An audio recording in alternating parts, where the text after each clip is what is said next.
if there's only one thing, I would look at war, famine, poverty, issues of human suffering. Yeah. But because I'm a professor of election law and voting rights, I would tie it back to democracy. And so the one thing that I think can tie it all together and help on some of those major issues of human suffering is a better commitment to democracy and stronger voter engagement and stronger education, civics education. Good. And in the United States, we have voter turnout in presidential elections of 60 or 65%. I think that's pretty horrible. And that needs to be a lot higher. It's not clear whether that would actually change outcomes in a place like America, which is already somewhat of a democracy, at least seen around the world as one of the most important democracies. But I do think that this collective action towards self-governance with better informed electorate can help to realize greater good for everyone. Joshua Douglas is a law professor at the University of Kentucky. Besides running the marathon, playing baseball, hiking, and traveling, his most recent hobby is to play the guitar, which he even brought to Italy, where I met him for this episode. He promised me that the next time we record, he would play us a song, and I have a video to prove it, so this is definitely happening. He also has 2 kids who keep him busy and to whom he dedicates his latest book. It's entitled The Court versus the Voters, to be published on the 14th of May 2024, and I give you the link in the description to pre-order it. In this episode, Joshua Douglas reveals for us some of the key moments of what he calls the troubling story of how the Supreme Court has undermined voting rights. In undergraduate, I was a political science major, and then I went to law school, which in the United States is a graduate program, and I took a course on voting rights, and it really opened up my eyes to how my political science background and my legal training could come together. The reason I think it's so important and why I decided to study it is because everything starts with the voter. I mean, if you think about all of the various laws, all of the various rules that govern society, in a democracy at least, the people who decide those laws are elected, right, by the people at large. So nothing starts until you get a voter and then a group of voters to come together to elect someone to a governing body. And then that governing body can pass the laws to regulate society. And those laws are not legitimate unless you have a free and fair election to elect the people to that governing body. So I think, I sort of came to an understanding that the way the world works, the way society is governed, at least in a free and fair democracy, starts with the voter. Sure. And you've published already about that, and you're publishing a new book about that. And I had the chance, because you made a presentation last time, to circulate the first draft of the book, no? So I remember I see that I don't know how it's called in English, but to who you dedicated, I don't know. Was dedication. Yeah. Was it one of your family, no? Yeah, to my kids, to each of my kids. And you were saying that you hope that they will see how much you contributed, that you fight for democracy, let's say, and that you were hoping that they do the same, right? Yeah, I think that it's really important to engage young people in democracy. I always encourage people to bring their kids along with them when they go vote. We always go vote as a family. And we talk about issues of democracy, at the dinner table, essentially, because I think it does start with young people. One of the things that's really discouraging is that voter turnout among young people is low. It increases as you get older. And I think one way to really reform, at least American democracy and probably democracies all around the world, is to better engage young people. So I dedicated the book to them. They're 12 and 8 right now, so they're not quite at voting age, but it won't be too long. And I hope they and their generation are engaged citizens. So for you, it's crystal clear that it's so important, democracy, etc. And your wish now is to have people more committed to that. And so for many people, it's not that clear. And how do you explain that some people are more reluctant or less interested into that and don't feel the same passion as you have for defending democratic rights, like voting? Well, I think, part of the problem is that people sometimes are suffering from their own issues, whether it's poverty, whether it's the daily life and the struggles of daily life, and they don't see how democracy can help their everyday lives. And so I think we as academics and just people in general need to do a better job of explaining to those individuals why democracy actually matters and can help them. It can come down to the smallest thing, like you have a pothole on your street, right? That it's, harder to, or public transportation is not as reliable. Well, what can you do about that? You can get leaders who will respond to the people. In a true representative democracy where you can vote the bums out if you don't like what they're doing, politicians at least should be responsive to the people because they're fearful that in the next election they won't win. And so I think what we need to do is explain to people who are disillusioned with democracy how it actually impacts their everyday lives. I'm wondering something about, it's a reflection that I have for quite a long time. So you're suggesting that we should explain to people and make them show why it's valuable, and I totally understand. I agree as well. I'm wondering about the means to do that because, if we look at the statistic, and you've said it just before, younger generation, they are even less interested, they go less to vote, and maybe they are less into democracy than older generation. There are some statistics about that. So I'm wondering also if the fact to actually explain them, like what is good for them, actually there could also be some teenage reaction where I don't like to be told what I should do, or I don't like, okay, you tell me what's good, but you're not my parents, I'm free, I prefer to have maybe something else than voting, something else than democracy.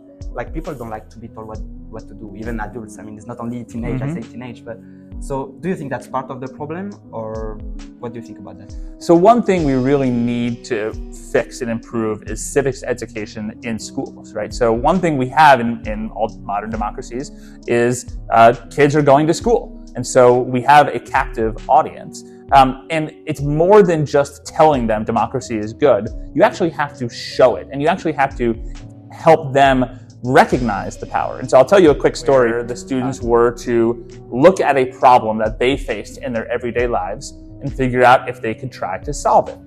And one problem that the students themselves recognized was that a lot of kids were late to school. Tardiness was a big problem. And when they dived down to figure out why, they realized that a lot of the students didn't have reliable transportation. These were high school students. The kids went to the city council and convinced them to pass a law, and the program is known as Kids Ride Free. And then the next school year, tardiness went down. Kids were not showing up late as much because they could now get to the school with free public transportation. I don't think any of those students will ever forget the power of local democracy to change their lives, to change the reality of their everyday problems. And so that's the sort of thing we need to do. In the scholarship world of education policy, it's known as action civics. Teaching students not just by telling them to memorize different aspects of how government works, or in America, we often say, well, students need to be able to recite the Declaration of Independence. That's boring. That's memorization. That doesn't instill in them the value of democratic engagement. But an action civics project like they did in Washington, D.C. certainly would.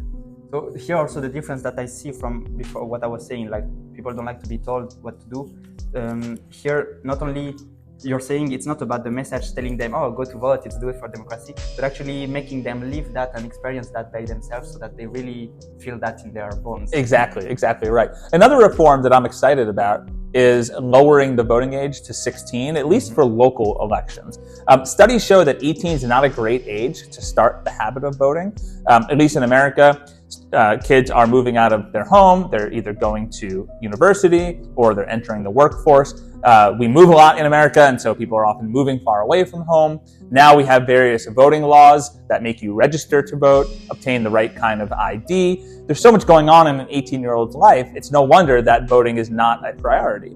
But if we lower the voting age to 16, maybe just for local elections or school board elections, we have them all there still in school. We can get them registered. We can educate them properly. And what's happened, there's about 6 cities in the United States, mostly in Maryland and California, that have done this, that have lowered the voting age to 16 for local elections or school board elections. And what the studies show is that voter turnout jumps about double for 16 and 17-year-olds as compared to 18 to 24-year-olds. So it seems to make a big difference. And then the idea is that if you start voting in the first election when you're eligible, you're much more likely to become a habitual voter. And studies also show that if you miss the first election when you are an eligible voter, you're much more likely to become a habitual non-voter. And so I think one key is to figure out, how do we get young people to start engaging earlier on so that they become lifelong voters. Scotland is a great example of this, where it lowered the voting age for the independence referendum. Both sides, both major political parties, saw it as a success, and then they lowered the voting age for all elections in Scotland. And I think the results have been pretty positive in terms of engagement of young people. So if the question is also about creating a habit, so there's of course this age limit that we can lower, but also would you be in favor of making vote compulsory? I think so, yeah. Some countries have done that. Australia is the example that most people point to. Belgium, because Belgium, certainly, yeah. Other places like I think Argentina has compulsory voting. 16 and 17-year-olds are allowed to vote in Argentina, but it's not compulsory. But once 18, I believe, it's compulsory there. I was actually part of a working group in America through the Brookings Institution that looked at compulsory voting. We called it universal voting. I think it sounds a little bit nicer, universal civic duty voting. And the idea here is that, I think that would solve a lot of the problems. I mean, one of the things it would do was kind of take away what sometimes is referred to as the voting wars in America, where the parties are fighting over who's allowed to vote, and we're passing all of these voting rules that lead to voter suppression, especially when it comes to minority individuals. We obviously have a very sorry history of racism in America, and it exists still to this day with respect to a lot of voting policies. Universal voting, I think, would fix a lot of that. Now, I'm not so naive as to think that it's likely to pass in America nationwide, but I think the countries that have it see a lot of positivity with respect to voter turnout and voter engagement. And in fact, the electorates in those countries often are much better educated on civic issues than in other countries. That would be interested to have statistics. I don't know if you have them or whatever, but maybe not, of course, about the turnout, because that wouldn't say much, but about how people support democracy, like what is the attitude of people for democracy. So Belgium, Australia, compared to countries where it's not compulsory, does the fact to make it compulsory make people actually like more democracy? Well, one thing you can look at with respect to that is how many people submit a blank ballot, or in the countries that allow it, have a none of the above option, right? So it's not requiring you to vote for a specific candidate, but requiring you to submit a ballot, either blank or choosing none of the candidates. And yet what you see in these countries is that it's a pretty small percentage of people who do that. And so that suggests, at least to me, it doesn't prove it, but it suggests that people are engaged enough to choose a candidate. We do know that some studies show that, again, voter education is better in those countries than in, say, the United States. But to me, the fact that there are not a large number of ballots that are voting for no candidate suggests that people are engaged and committed, at least, to vote for a particular candidate. Now, there's a lot of other voting reforms we could talk about. Ranked choice voting, I think, has a lot of promises as well. Again, and again, to help engage people and give them better choices and actually be able to show their preferences. I'm actually doing my PhD thesis on similar topics, but we'll talk about it just after. You said, I'm not so naive to think that in the US such laws could pass. And why do you think so? Is it all politics because people don't have an advantage to have everyone allowed to vote? I think it's more than just politics. I think Americans have a real sense of individuality and freedom from government dictates. When Barack Obama was president and he helped pass the Affordable Care Act, also known as Obamacare, for healthcare coverage, there's a lot of resistance to people just getting healthcare coverage, even though the government was going to provide it. There's this whole notion of the talking line was, the government can't make me eat broccoli, can't make me be healthier. So there's just a streak of individuality. I do think the way to go about it in America would be to see if we could get a city to pass it in a state that would allow a city to enact its own voting rules. If a city were to pass it for its elections, we would have at least some good data about how it works, what the problems are, and hopefully a success story. That's exactly what happened with ranked choice voting in America. It started in San Francisco in 2002, spread to some other cities, Portland, Oregon, Portland, Maine, some places in Minnesota, St. Paul and Minneapolis, Minnesota, and now it's being used statewide in the state of Maine, in Alaska, and Nevada voters will vote this November as to whether to adopt it. And the Nevada Constitution is a little weird in that the voters have to pass something 2 elections in a row for it to take hold, and the voters passed it once already 2 years ago, and so they're going to get the measure again. So we're seeing this local reform for ranked choice voting spread to other cities, but now other states as well. So maybe because maybe not everyone is familiar with that, I think it's in Europe, maybe in Ireland it was used, but can you explain briefly what's ranked voting? Yeah, so instead of having to vote for just one candidate on the ballot, you get to rank order your preferences. I like this person first, this person second, this person third, and so on. And then the way the counting works is essentially we look at which candidate received the fewest first place votes.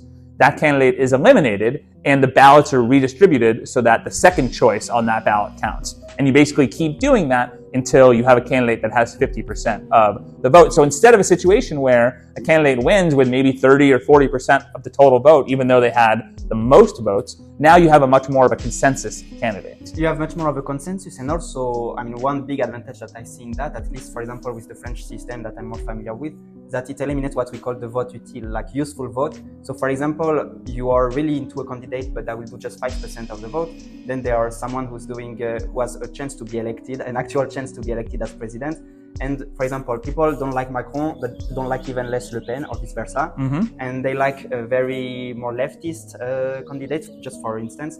And with that, they can put their favorite candidate first, and then second, they can put Macron, and then Le Pen if they like even less, or vice versa if they...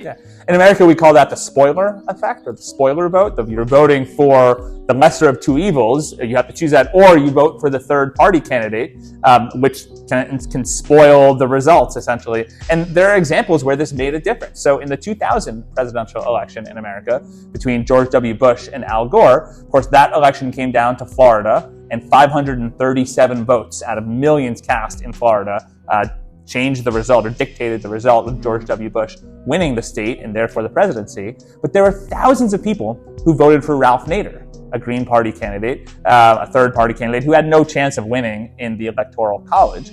If just some of those voters had selected Al Gore instead, Gore would have won Florida and the presidency. Now, if we had had a system of ranked choice voting, it's probably likely that the Nader voters would have put Ralph Nader 1 and Al Gore 2, because Gore was a much more palatable choice for those voters than George W. Bush. So I do think that something like ranked choice voting would have actually changed at least that election, potentially others. The election between Trump and Hillary Clinton came down to just a handful of states and not a lot of votes in those states. Same with Trump versus Biden in 2020. Yeah, and in the longer term, so it would not only help for that specific election, but since the wish that you have is to have people more committed, I also believe that if people can see that their vote is better reflected in the result, maybe they will be much more into participating in the democratic I think that's right. And again, the cities that have adopted it in the US, we do see better voter engagement. So I think that's right. And people say, well, it seems more complicated, but everyone has preferences, right? So, we're in Italy right now. I love gelato. And so I like using the example of if I go into the local gelato shop and they don't have my favorite flavor, I don't just leave without any gelato, right? I get my second choice. We all have preferences. And shouldn't we be able to express those preferences at the ballot box? That makes very sense. Then back to the statistic where I was saying that more and more people are not so into democracy. How do you explain that? Because so first that could be education, of course, like we could do better, like you say, also make them feel the value, etc. But these are ways to do it. How do you explain that we need, I have the impression, or maybe you'll tell me the opposite, but I have the impression we need more and more to provide even more efforts to convince people that democracy is a good thing. So why do you think people start to be not disgusted, but like going far away from democracy? Well, this is not a recent phenomenon, right? We've seen this happen in Germany in the 1940s, right? Where, Hitler became a leader under a populist idea. Yeah. I don't know enough about the history of Italy, but, Mussolini, I suspect, came about from a similar ideal of populism, telling the people what they want to hear, what they think they want to hear, which is really more about consolidating power. Unfortunately, I think Trump is leading down some of those same paths right now in America, telling particularly poorer people, only I can fix it, only I can help. And they believe it. And so I have to just circle back to education. I think that if we were to truly educate people, now there's a lot of other problems, of course, with the media landscape, with social media, and AI now is changing things. So there's not one cause here, and there's not one solution. But I do think if we could double down on our commitment to education, then these populist ideals perhaps would not create or would not have as much sway among so many people. So for you, let me add one more thing real quick, by the way. That's not to say that only uneducated people are drawn to these ideas of anti-democracy. There are certainly very many smart people as well, and I think that goes a lot to political power. Right, so people see the desire for political power, and sometimes that's through anti-democratic forces. And so we also need to think about what it means to have power in society, and why there's a benefit to what we call in America checks and balances, right, or this diffusion of power, not in one individual. So according to you, what's mainly driving people away from democracy is that they have some needs which are not fulfilled, or I bet so, otherwise they would feel satisfied. And there is one candidate which appeals to what they want to hear, maybe some more populist ideas. And this is what makes people turn away from democracy. I think that's right. Again, I think there's multiple causes. I don't think we can point to one thing. But that summary, I think, is certainly one cause of the turn towards anti-democracy that we're seeing in many places right now. Because one explanation that I have in my mind is that people are actually turning away from democracy, but it's very compatible with what you just said. Actually, it's aligned very much. Is that maybe it's because they didn't experience the harm of not having democracy. Because now we are a generation that we got spoiled. We grew up with democracy, we are good with that, etc. And maybe, it's just like cigarettes. If you've never tried it, you see it's a bit attractive, etc. You want to try something else, and then you're trying because you don't know what's the harm of cigarette. I don't know if you're a smoker or something, but once you get a smoker, every smoker would say that it produces many bad effects for them, like they don't feel good, maybe they feel the need now to have a cigarette. And maybe with democracy, that's also something similar, where if you don't know why it's harming you, then you just want to try something new. Yeah, I think that maybe is right. And the harms aren't immediate, right? So if you start sliding towards anti-democracy, you may not recognize the harms right away, but slowly they build upon each other. And then all of a sudden you're in a situation where it's hard to get out of. So maybe the cigarette analogy is a good one. So it's not only that they don't recognize the harms because they haven't experienced it, but that the harms are sometimes hard to understand, or at least hard to grasp, and they take a while to see the actual results. Yeah, because then after it's about short-term versus long-term effects. So getting back to the cigarette, short-term you get actually a reward that you're kind of happy to smoke, and maybe that's only in the long-term that you see the effects. Yeah, and the other thing I'll say, at least about America and the rise of Donald Trump, is that race also plays a part in this, in the American story, right? That a lot of white individuals see a threat to the power that whites have always had in America, especially then with the rise of Barack Obama becoming the first black president. And so Trumpism, it's not entirely explained by this, but I think part of the explanation also is a backlash with respect to race, which again goes back to political power. Do you think we could expand not only race, but also to more general conservative versus progressive values, culturally? So, for example, even with religion, abortion, race, etc., where some people lived with a model that they had in mind, and maybe they feel threatened because what they were experiencing, so what they are used to, their comfort is to have, for example, LGBTQ, to have one man, one woman for a couple, to have the traditional life, religious, doing the things well, and maybe all these changes are actually creating a feeling of insecurity and threatening for them, and that's why they are so much against all these changes. I do think religion plays a large part of this, but these things intertwine. So abortion is a great example of the way I think this is playing out in America. Donald Trump used to be a Democrat, used to be a registered Democrat.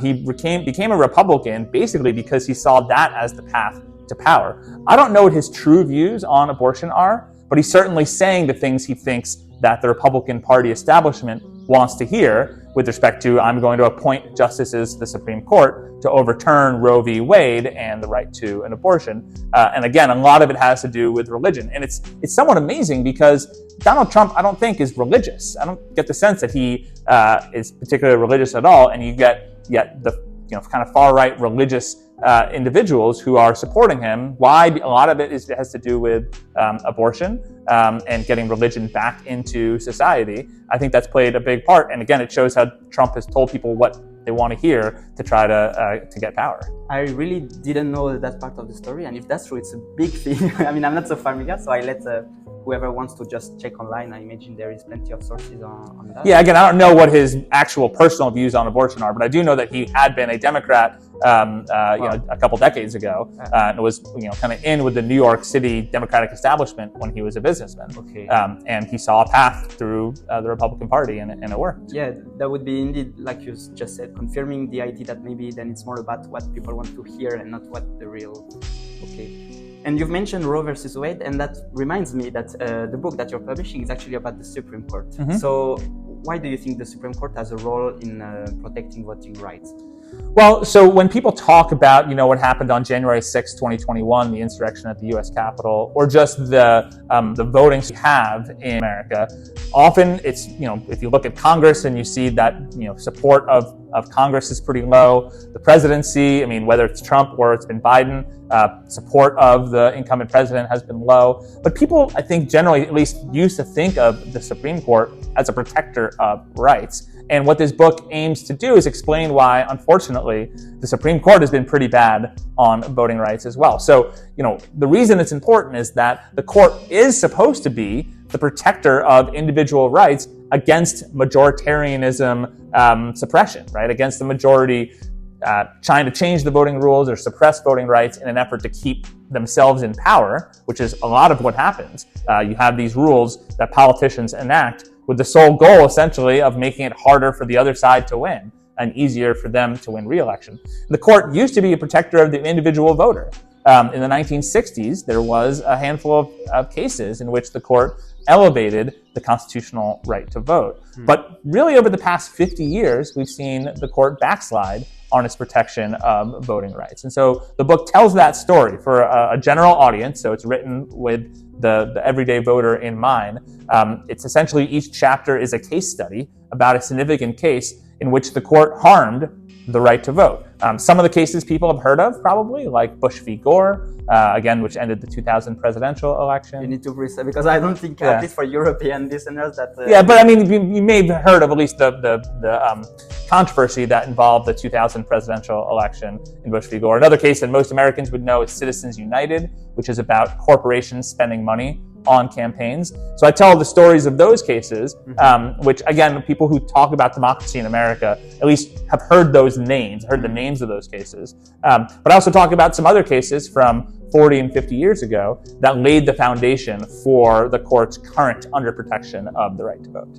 So you're saying that before, if I understand well, the Supreme Court was better playing the role of protecting voting rights, and it got a bit worse in the latest years. That's right. Now, before the 1960s, the court was pretty bad. So It was really the 1960s was the high mark of the court protecting voting rights. Previous to that, there were a bunch of cases in which the court did not protect the voting rights. A good example is a case called Minor versus Happersett, which was about women's suffrage. Before the 19th Amendment to the U.S. Constitution that enfranchised women, this case held that the Constitution did not protect the rights of women to vote. So the court was, I think, pretty bad until about the 1960s. And then we had the court do what I think it should be doing all along, which is actually protect voters in a series of cases. And then we started the backsliding again. But what's interesting about the past 40 or 50 years is that the court has not been explicit in what it's doing. It chips a little way here, a little way there, and now you look back 50 years later and you say, now we can see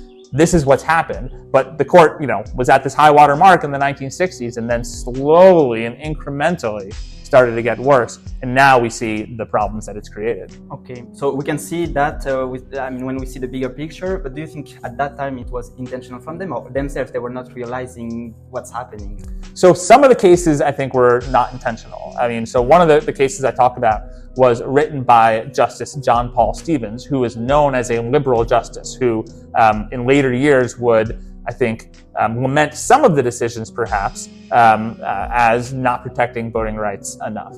And so I think when he wrote that case, in the case I'm thinking of in particular is the first case I discussed in the book, Anderson versus Celebrezzi, which revolved around a third party running for president in 1980. Again, talking about third parties earlier. And in that case, Justice Stevens wrote a decision which later justices then used, and I think maybe distorted somewhat, to even further pull back on voting rights. So I don't think the court was initially trying to underprotect the right to vote under the Constitution, but the cases that it set out earlier on in the 1970s and the 1980s have now been mangled to a point where today the protection is less than it should be. And so what are your suggestions to stop that, to get back to a more healthy Supreme Court, let's say? Well, in terms of reforming the Supreme Court itself, I do think there are several things we can do, and I talk about these at the end of the book. There's been a lot of people, particularly Democrats, who have argued for packing the court, that is, expanding the size of the Supreme Court from 9 to maybe 15. I think that's a bad idea, actually. Now, Congress could do it. There's nothing in the U.S. Constitution that sets out the number of justices.